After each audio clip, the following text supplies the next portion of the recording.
When it comes to the value offerings in the PC world, when it comes to PC cases, there are plenty. If you're in Singapore, the TechWare cases are extremely prevalent, really popular cases. But today we'll be looking at something from a more global, international brand, the Coolermaster ML320 RGB. Now that name is a mouthful, so I'm just gonna call it the 320 from now on. It's a standard but effective MATX case and costs about 60 to 70 Singapore dollars, so a bit more expensive than something like Forge M, but I guess it comes with that price tag of being a global American company, and it I guess could have that Coolermaster more premium price tag. But let's find out if it's still worth it, even if we gave it a bit of leeway in terms of its pricing, especially compared to these really compelling options coming in at 40 to 50 Singapore dollars right now.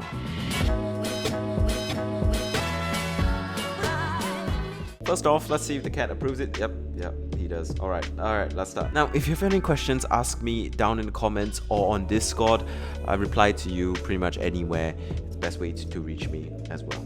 Let's start off with the design. It's honestly pretty good and looks distinctively Coolermaster.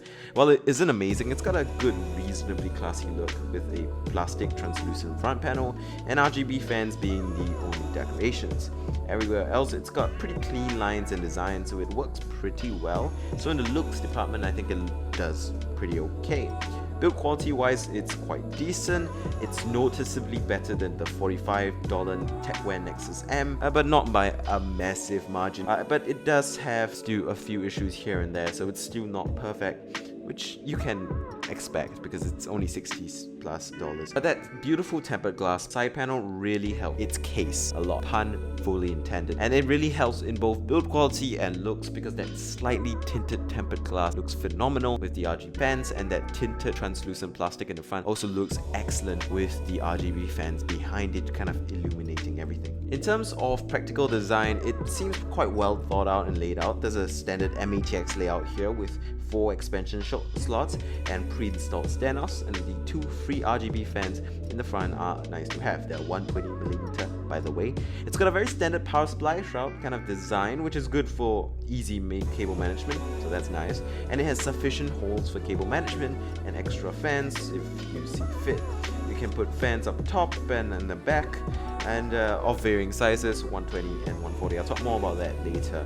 I/O wise, you can find 2 USB 3.0 ports at the top of the case, and the power reset switches also reside there, as well as the usual headphone mic jack. Since we're at the front, can I talk about how the front panel looks very Cosmo-esque, like that old Cosmo case? But I digress. The front panel also has pretty good amount of ventilations on the side, so even though Steve from Gamers Nexus might disapprove of the smooth, perfectly solid front panel, I don't think there's real worry about these 2 front fans being too choked, unless you're putting a 3090 in there with a Ryzen 3900X or something like that. Now let's talk about compatibility with this case. Now I can take 6 fans in total from my counting, unless my math fails. 3 in the front, 120mm, or 2 140 in the front, 2 on top and 1 in the back. Now all fan holes actually support 120 and 140 fans, and it does seem like there's enough space for radius in the back, top and front, so plenty of space, so that's good. But in terms of storage, we have 2 3.5-inch drive bays that could take SSDs, and we also have 2 SSD only mounting spots in the top chamber that is not in the power supply shroud area of the case. Frankly, I'm all about NVMe and PCIe SSDs nowadays, so I don't really care, but I know most people still use SATA drives for mass storage, and that makes perfect sense. So plenty of space for expansion here. Now there's support for up to a 344mm graphics card in this case, especially if you don't mount any kind of thing in the front with radiators and stuff. That's 166mm tall CPU cooler and up to a 325mm PSU in length. So if you need to do any upgrades, that's all you need to know in terms of part support.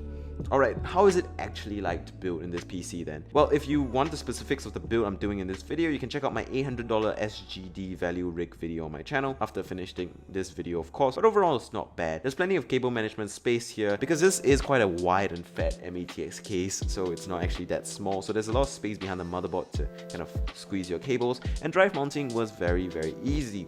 Since the layout is pretty much market standard, I've really built in it with very little issues, and it's quite spacious too, so there's nothing to complain about. Hell, if you wanted to run an AIO in here, you could, and probably will be recommended with these really hot new Intel chips if you decide to go Intel, which I don't recommend. Cable management wise, the case is also greatly helped by the plentiful amount of zip ties and hooks available for cable management, so that's nice. I didn't do a wonderful job in here though because I was in a bit of a rush. Now, one aspect of building in this case that I did enjoy was the self-retaining thumb screws for the side panel. It really helped keep things not lost, and I think that's extremely important. Overall, this case is really pretty good. It's easy to build in, has plenty of accessories like the RGB controller and fans. It also has a pleasant look and build I like, but there is one elephant in the room. The insanely good budget cases like Techwear and Rake cases exist. They are $40 to $50 Sing and also have a lot of features that the Coolermaster have, but even often more, like the Techwear 4Gem has 4 fans versus these PCs too. So is this worth it? Well, $30 is huge in a budget rig, and it might be the difference between the 3100 and the 3300X in terms of CPU choice. So is this case right for you? Well, firstly, the budget offerings in your area might not be as good as here in Singapore, because if you're not in the Southeast Asia, you might be limited to the options in UK or US, and you might not have cases as good as the Techwears and Raid cases that I'm talking about. And secondly, you might have more trust in a well-known brand like Coolermaster for things like RMA, quality control, having it shipped to you in one piece. And thirdly, I think there are still things that this case does better than those cheap cases, like small design details. I really like the look of this case. It's original and unique, unlike those Techwear cases. It's just a touch more finesse to things about it, and I think that is it's not too important in a budget build, but you might value that a lot. So it's really a subjective choice in the end. I think out of all these budget cases, they're all really getting very, very good. So definitely any of them will do, but I do like this case quite a bit. I think the ML320 RGB is a great choice. Whether it's the right one for you, it's going to be very dependent on your budget and your personal tastes. So I hope everything I raised helped you out with this purchase decision a little bit. If you did enjoy the video, found it helpful, like and subscribe as you know. I'm gonna head out, subscribe to my channel, or don't. Don't subscribe, go subscribe to Linus Tech Tips or something. Goodbye, I'm gonna head out. Peace.